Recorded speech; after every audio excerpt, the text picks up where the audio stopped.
Hello friends, இன்னைக்கு என்ன படம் பார்க்க போறோம்னா, ரீசெண்டா வெளியான ஈகோ ராமன் படம் எப்படி இருக்குன்னா இந்த வீடியோல பார்க்க போறோம்.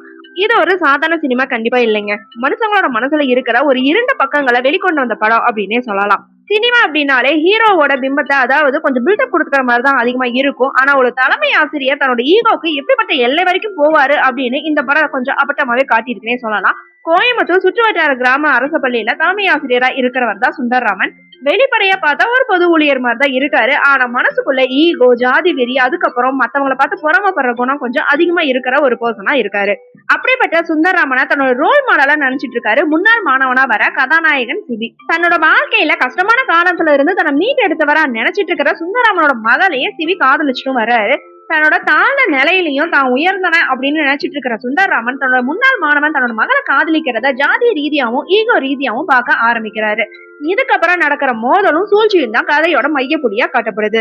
இது வரைக்கும் காமெடி கதாபாத்திரங்களை மட்டுமே பார்த்து பழகிய ரோபோ சங்கர் இந்த படத்துல மிகச் சிறப்பான மாற்றத்தை பதிவு செஞ்சிருக்காருன்னே சொல்லலாம். படத்துல ஒரு இடத்துல கூட அவரோட வழக்கமான கிண்டலோ கேலியோ இல்ல அந்த பாடி லாங்குவேஜோ இல்ல மத்தவங்கள கிண்டல் பண்ற மாதிரி வசனங்களோ சுத்தமாவே இல்ல.